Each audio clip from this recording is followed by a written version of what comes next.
মণিপুরি ভাষাকে সরকারি স্বীকৃতি দেওয়ায় মুখ্যমন্ত্রী সহ রাজ্যের অন্যান্য মন্ত্রী ও বিধায়ককে ধন্যবাদ জানালো women's action committee for vigilance protection.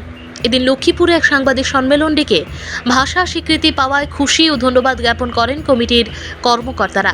তাছাড়াও ভাষা স্বীকৃতি পাওয়ার কৃতিত্ব ভুয়ো একটি সংগঠনকে দেওয়ায় উইকিপ ইন্ডিয়ার ভূমিকার তীব্র নিন্দা জানান তারা। এক সপ্তাহে সঠিক সংগঠনের নাম পঞ্জীভূত করা না হলে আন্দোলনে নামবেন বলে জানান তারা। এদিনের সাংবাদিক সম্মেলনে উপস্থিত ছিলেন কমিটির সভাপতি সুনিতা কোন্টেজাম, বীরুমণি সিং, গীতু দেবী, উমানন্দ কাস্তারিমা, লক্ষ্মীকান্ত সিং প্রমুখ।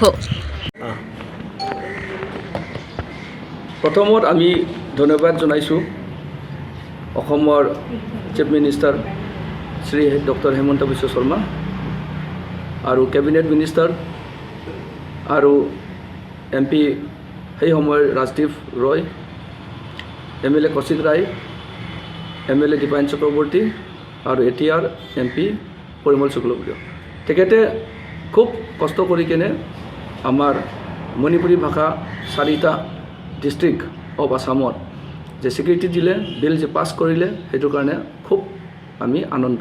আৰু আমাৰ উইমেন একশ্যন কমিটি অৰ্গেনাইজেশ্যনছ, মিটিজ চেম্বাৰ অফ কমাৰ্চ আসাম আৰু বেলেগ বেলেগ অৰ্গেনাইজেশ্যন ফালৰ পৰা তেখেতক মানে ধন্যবাদ জনাইছোঁ। প্ৰথম মই ক'ব বিচাৰিছোঁ যে এই আন্দোলনটো কেনেকৈ আৰম্ভ হ'ল। আমাৰ ফালৰ পৰা মই যিমানখিনি জানো, all Assam students, all Assam Manipuri students union AAMSU তেখেতে ৰিজলিউশ্যনছ পাছ কৰিছিলে যে অসমত মণিপুৰী ভাষা এছ'চিয়েট অফিচিয়েল লেংগুৱেজ কৰিবলৈ, কিন্তু একশ্যন মতে ইমান মানে আগবাঢ়া নাই। তাৰপিছত Manipuri youth front of Assam, তেতিয়াৰ জেনেৰেল ছেক্ৰেটাৰী আছিলোঁ মই অক্ৰম লক্ষীকান্ত সিং আৰু প্ৰেছিডেণ্ট আছিলে চেৰাম হেৰাজিত সিং। তেতিয়া আমি 36 2020 মানে 30 জুন 2020 আমি his excellency Shri Ramnath Kovind, the president of India, তেখেতক আমি মেম'ৰেণ্ডাম ছাবমিট কৰিছিলোঁ যে মণিপুৰী ভাষা অসমত এছ'চিয়েট অফিচিয়েল লেংগুৱেজ কৰিব লাগে বুলি ইন 4টা ডিষ্ট্ৰিক্ট। তাৰপিছত আমাৰ আন্দোলনত এৱেৰনেছ কেম্প আন্দোলন আৰু মণিপুৰী গাঁও যিমান আছে তাতে আমি গৈ কেনে এৱেৰনেছ কৰিছিলোঁ।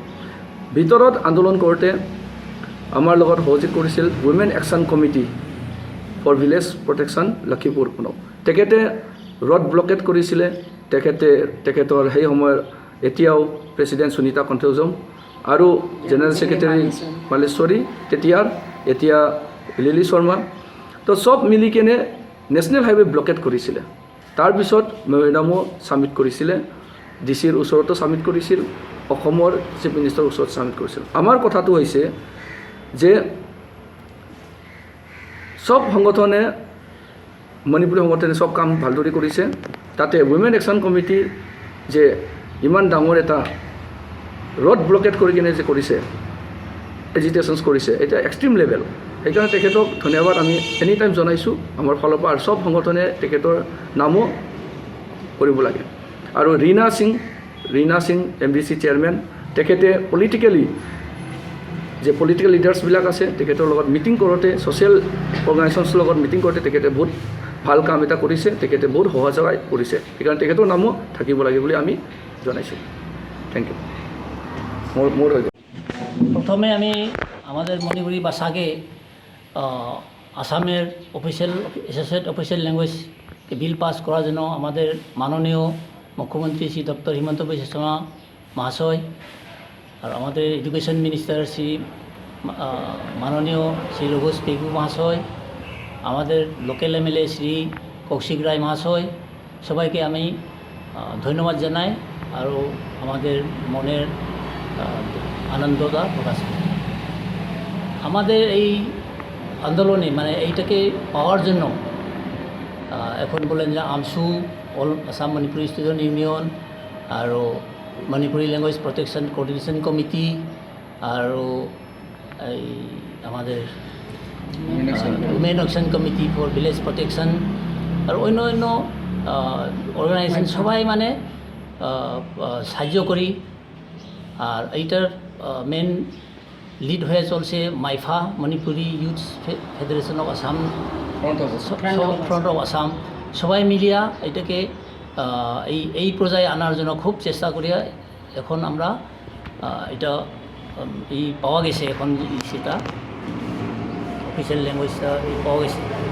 এইটা পাওয়ার পরে এখন কোনো একটা ইসে থেকে উইকিপিডিয়াতে উঠাই দিছে, মানে কোন কোন সেই অর্গানাইজগুলাই মানে কষ্ট করিয়া মানে আন্দোলন করিয়া এটাকে আনানো হইল। কিন্তু এইটার ভিতরে আমি এটা দেখে খুব একটা দুঃখ পাইলাম যে এখানে ধরেন উইমেন অ্যাকশনের নামটা না দিয়া youth action committee for indigenous people, আমরা তো এই অর্গানাইজেশনটা কোনো দিন নামও শুনি নেই এই আন্দোলনে। এইখানে ধরেন আমাদের মণিপুরি মুসলিমের মাইরা পাইবি ওদের অর্গানাইজেশন কয়েকজনে জয়েন করিয়া আনার পরে এই যে নতুন করে একজন সেকে ঢুকাই দিল youth action committee for indigenous people, এইটা আমাদের মণিপুরি জাতির হিস্ট্রিতে থাকি যাব। কিন্তু এই জিনিসটাকে আমরা ওখান থেকে উঠাই দিতে চাই উইকিপিডিয়ার ইসে থেকে। এটার জন্য আমরা আপনাদের ইসেতে আপনাদের মাধ্যমে এই জিনিসটা আমি কমপ্লেনের মতো করতেছি। ওইটা আমরা শেষ পর্যন্ত এটা যদি না উঠায় আমরা এটাকে এফআইআর পর্যন্ত করব।